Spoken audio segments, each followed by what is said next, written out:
अस्सलाम वालेकुम dear students, कैसे हैं आप। उम्मीद करता हूं कि आप खैरियत से होंगे। आज का जो हमारा लेक्चर होने जा रहा है इसमें हम आपको बताएंगे कि पेपर को कैसे अटेम्प्ट करना है और कैसे ज़्यादा से ज़्यादा नंबर हासिल कर सकते हैं। बहुत सारे बच्चों को पेपर अटेम्प्ट करने में मुश्किलात का सामना करना पड़ता है। वो सारा साल तैयारी तो करते हैं, उन्हें आता भी सब कुछ होता है, लेकिन उनको ये नहीं पता कि पेपर को अटेम्प्ट कैसे करना है, उसकी जो खूबसूरती है उसको कैसे बढ़ाना है।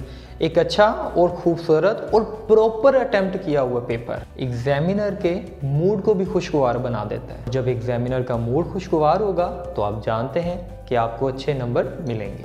और दूसरा, उसमें हेल्दी मटेरियल यूज़ किया हो। एग्जाम में अच्छे नंबर हासिल करने के लिए आपने इस वीडियो को एंड तक लाजमी देखना है और मैं एक एक पॉइंट आपको समझाऊंगा। यहाँ पर चलते हैं हम अपने पॉइंट्स की तरफ। जो हमारा पहला पॉइंट है वो ये है, आपने एग्जामिनेशन हॉल आधा घंटा पहले पहुंचना है और आधा घंटा पहले पहुंचकर खुद को तैयार करना है। आपने ये नहीं करना कि आप बुक को पकड़ लें और रट्टे मारना शुरू कर दें। इस तरह जो पेपर का जो प्रेशर है वो आप पे हैवी हो जाए। ये उन बच्चों के लिए होता है कि जिन्होंने पूरा साल तैयारी नहीं की होती और एंड वाले दिनों में वो अपना नोट्स पकड़कर या बुक पकड़कर रट्टा मारना शुरू कर देते हैं। तो इस तरह उनका ज़हन मुंतशिर होना शुरू हो जाता है। उसे नहीं पता पहला सवाल दूसरा सवाल, वो आपस में मिक्स करना शुरू कर देते हैं। तो आपने आधा घंटा पहले पहुंचना है और अपने आप को रिलैक्स करना है कि आपने खुद एतमाद बढ़ानी है कि मुझे आता है। लेकिन हरगिज़ ऐसा नहीं है कि आपने तैयारी पूरा साल नहीं की और आप ये खुद एतमादी अपने अंदर ले आए कि मुझे आता है। नहीं, ये उन बच्चों के लिए जिन्होंने पूरा साल मेहनत की होगी, जिन्होंने पूरा साल टेस्ट दिए होंगे, ये उनके लिए है। उनमें खुद एतमादी होनी चाहिए। रोल नंबर तलाश करने के बाद जब आप नशिस्त पर विराजमान हो जाते हैं, उसके बाद आपको एक क्वेश्चन शीट्स MCQs की सूरत में मिलती है। MCQs को फिल करने का जो तरीका है, अमूमन बच्चे उसको गलत फिल करते हैं, उनको फिलिंग आती नहीं है, जिसकी वजह से उनका वो जवाब सही गलत कंसीडर होता है। तो बच्चा तो ये ज़हन बना के बैठा होता है कि मुझे आता है, मैंने सही करके आया हूँ, मैं इसका सही आंसर लगा के आया हूँ, लेकिन at the time of filling मामूली सी मिस्टेक्स, तो बच्चा जो है ना उन मिस्टेक्स को करता, जिसकी वजह से उनका वो जो सवाल है उसका जवाब जो है वो गलत कंसीडर होता है। तो बोर्ड पे समझाता हूँ। कुछ इस तरह के आपके ऑप्शन होते हैं। ऑप्शन ए होता है, ऑप्शन बी होता है और ऑप्शन सी होता है और ऑप्शन डी। 4 ऑप्शन होते हैं, उनमें से आपने सही खाना फिल करना होता है और आपके इस तरह कुछ खाने होते हैं, बबल्स बने होते हैं, आपने इनको फिल करना होता है और सर्कल को फिल बड़े ध्यान से करना है। अगर आपका किसी भी खाने में अगर कोई मामूली सा निशान भी पड़ जाता तो वो भी गलत कंसीडर किया जाता। आपने ऐसा नहीं करना, जो जवाब होगा सिर्फ उसी को ही फिल करना है प्रॉपर।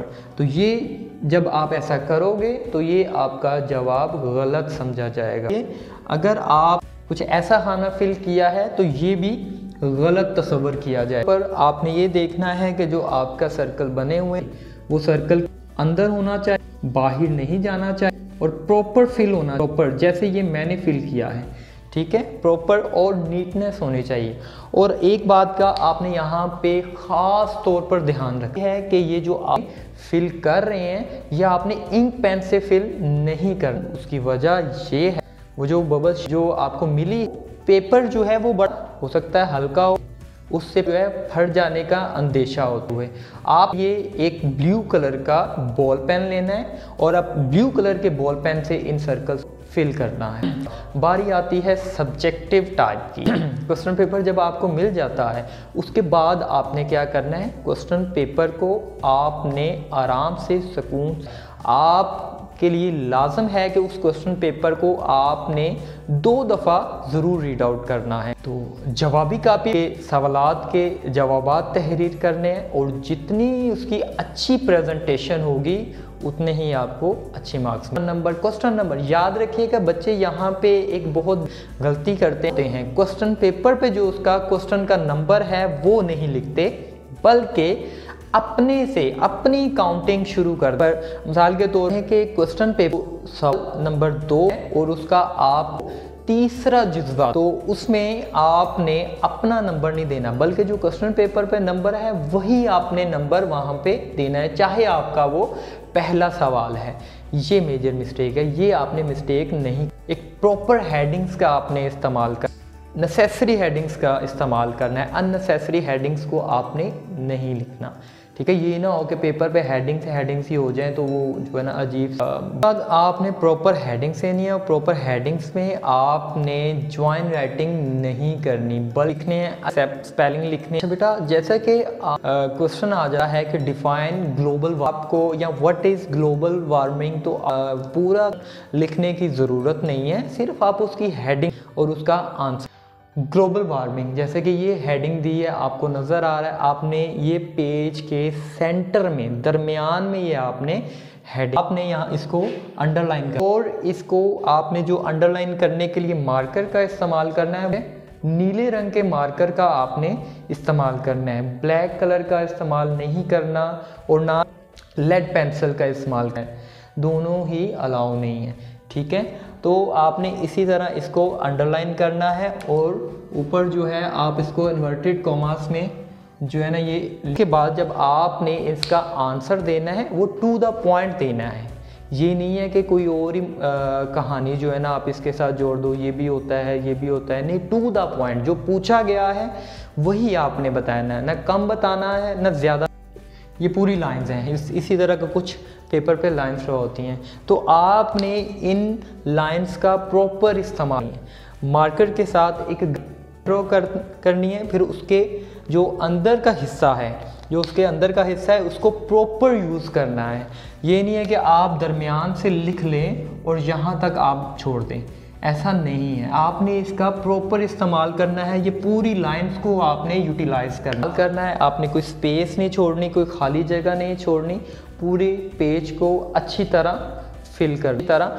और एक बात और जो पेपर को बहुत ही ज़्यादा जो है ना प्यारा और खूबसूरत बना देता है, और एग्जामिनर को भी चेक करने में आसानी होती है। आपका जो सवाल है मिसाल के तो क्वेश्चन का जवाब जो है वो टू द पॉइंट दे दिया है, तो उसके जो लास्ट में ऐसे एंडिंग लाइन ज़रूर ड्रॉ, ठीक है, ताकि उसको जो है ना वो पहले और दूसरे सवाल में फ़र्क वाज़ह हो जाए। क्योंकि इसमें ये नुकसान होता है कि अगर आप एंडिंग लाइन ड्रॉ नहीं करेंगे तो एग्जामिनर जो जब चेक कर रहा होता है, देखिए इंसान है, इंसान से गलती होती है कि वो आपका ऊपर वाला चेक करते करते वो नीचे वाला भी चेक कर दे और उसी को एक ही क्वेश्चन कंसीडर करे, तो आपके तो नंबर गए ना, आपके तो नंबर वेस्ट हो गए। तो इसलिए एग्जामिनर के लिए जितनी आसानी पैदा करेंगे उतने ही आपके अच्छे मार्क कर दी। और जब आपका पेपर कंप्लीट हो जाएगा, जब आपका पेपर कंप्लीट हो जाएगा तो फिर भी आपने लास्ट में एंडिंग लाइन ज़रूर ड्रॉ करनी है। इससे एग्जामिनर में ये तासुर पैदा होगा कि इस बच्चे ने पेपर पूरा अटैम्प्ट किया है, ये पेपर इस बच्चे से छीना। लास्ट में पेपर के लास्ट में आपने एंडिंग लाइन ज़रूर ड्रॉ करने जा रहा हूँ। अच्छा बेटा, लास्ट में मैं आपको एक ऐसा फॉर्मूला बताने जा रहा हूँ कि आपने इसको लाजमी तौर पर जो है ना प्रॉपर, नॉर्मली तो यही होता है कि जो बच्चा पेपर देखता है क्वेश्चन पेपर, तो वो क्या करता है, जो उसे सबसे अच्छा आता है, सबसे अच्छा आता है वो उसको पहले अटैम्प्ट करता है, कोशिश करता है कि एग्जामिनर पे एक अच्छा तासर पैदा हो।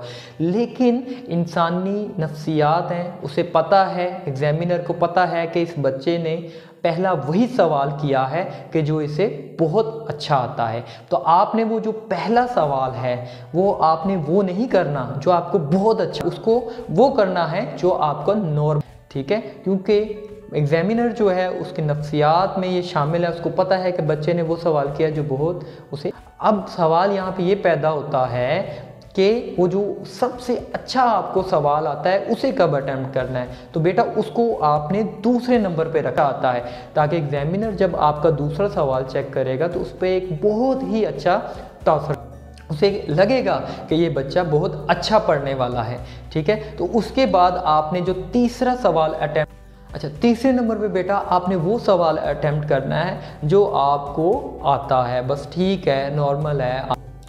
चौथे नंबर पे आपने वो सवाल करना है जो कि आपको आता है, ठीक है। तो ये एक तरीक़ाकार है, एक नफ्सियात के साथ जो है ना खेलना, क्योंकि ये इंसानी नफ्सियात हैं, उसके मुताबिक इंसान काम करता है। तो ये जो तरीक़ेकार मैंने आपको बताए हैं, इसको फॉलो करेंगे तो इंशाअल्लाह ताला आपको अच्छे मार्क्स एग्ज़ाम में मिल। अगर आप एग्ज़ाम में अच्छे मार्क्स हासिल करना चाहते हैं तो ये तरीक़ाकार को ज़रूर फॉलो करें। और ये तरीक़ाकार आपने ये नहीं है कि एग्ज़ाम में जाके फ़ॉलो करना है, उससे पहले आपके डेली टेस्ट होते हैं मुख्तलिफ़ एकेडमीज़ में, वहाँ पे आप इस तरीके को आज़माएं और अपनी जो है ना प्रैक्टिस से, ताकि फिर आपको जब एग्ज़ाम में जाएंगे तब आपको कोई भी प्रॉब्लम, कोई भी दिक्कत का सामना नहीं करना। होपफुली आपको ये वीडियो पसंद आना पड़ेगा, ठीक है। अगर आपको ये वीडियो पसंद आई है तो इसको लाइक करें और हमारे चैनल को ठीक है। मिलते हैं नेक्स्ट वीडियो के साथ इसी तरह की मालूमाती और मुफीद